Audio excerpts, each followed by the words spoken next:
Hi, everyone. It's been a little bit since I did a video just me without my associate Melissa, and I wanted to just take a few minutes.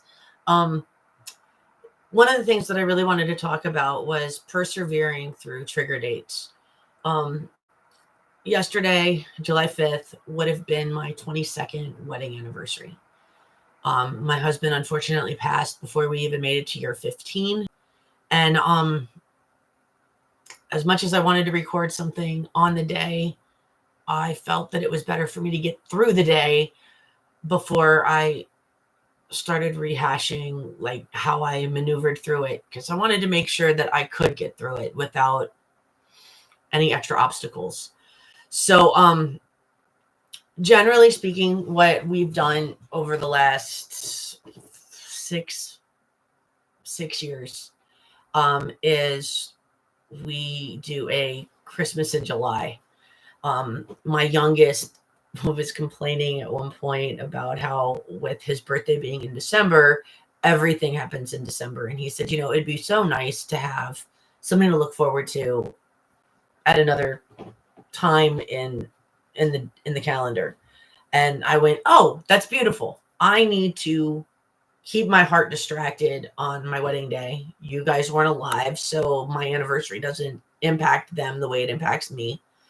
And my birthday's in December too, so having a July event made sense. And my oldest has a July birthday, so now he knows what it's like to have multiple things happen in his birthday month.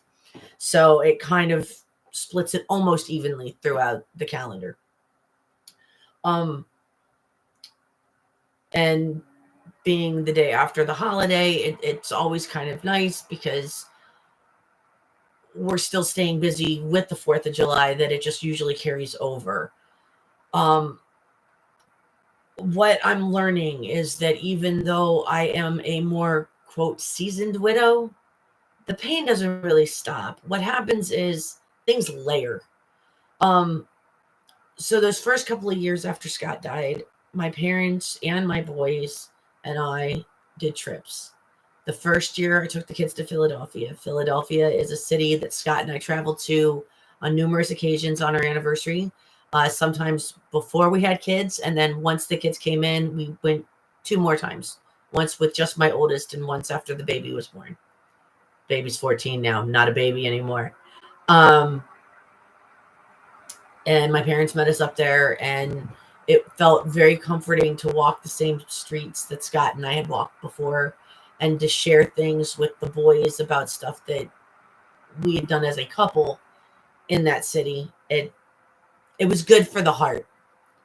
The following year, we went to Williamsburg, again, rich in history, a great place to go during a 4th of July Independence Day celebration. And it was my boys and my folks, and it made it pretty nice. That year, we were busy with each other, and I also had Travis checking in on me to make sure that I was in a good heart space. It was the first year after everything, and he just really needed to know that I was taking the time I needed for my own heart. And now here we are, 7 years after Scott died, and I don't have my dad, and I don't have Travis. So when I look back at these pivotal dates that I had my support system helping me stay strong and persevere through, and it's diminished significantly. Two of the major players are now gone as well, and it really compounds the grief. I'm not trying to choke up. I'm just trying to be honest. So today, my mother came over, and we literally tended to my grief garden, being my true yard. But we made room for real growth and got rid of the things that don't need to be there. In working with Melissa, both personally and professionally, that's something that I've been doing over the last year or so also. It's making room for the right stuff, getting rid of the things that are kind of just negative or toxic to my well-being. And I'm tired. I mean, to be quite honest, I'm tired. I'm tired of outliving everybody. I am tired of figuring out ways to stay strong and to keep faking it till I make it. So I don't feel like it's about resilience anymore. Right now, it's about perseverance and survival.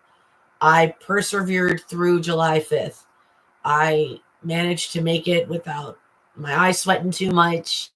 I was able to look back on some very fond moments that I had with Scott and with my dad and conversations that I had had with Travis. I also got to really remember too, like on our wedding day during the reception, Sky and I were on that dance floor a good portion of the night. I'd say 75 or 80%, other than the occasional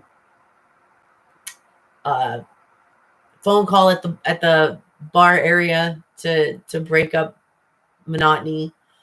We were pretty much dancing all the time, and we had couples that would come by. They'd give us a hug, and then they'd tell us their story. We've been together for this many years, and I remember being in awe and excited because I couldn't wait for that to be us, to be able to dance by a newly wedded couple and be like, we've been together for 65 years and we never made it to 15. And here's the sad reality of it all. I am 52 years old. There is very little chance that I will ever have somebody that I will be in a partnership with that will last more than 30 years. And I'll be happy if it's a few years. I've had friendships that I expected to at least hit 40, and they've removed themselves from my life. And ouch. Um, I I can at least still say that I had Travis in and out of my life for over 30. And that's probably the closest I'm going to get to being able to acknowledge some kind of long term anniversary type thing. But we were apart more than we were together.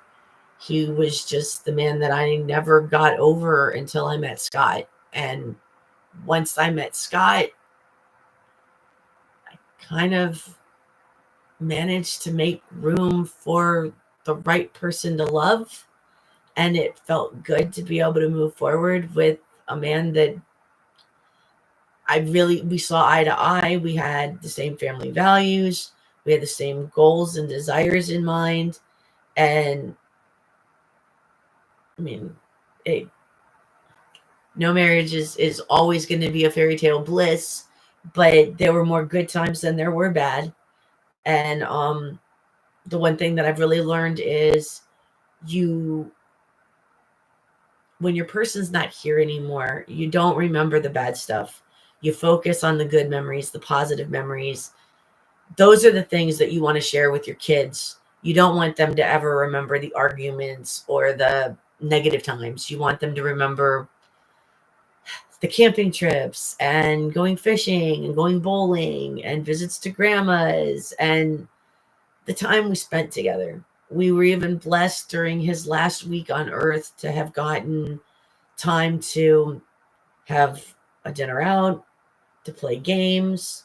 Um, Scott and I chaperoned our oldest on a date, and Scott and I and our youngest sat several rows back to watch the Black Panther movie.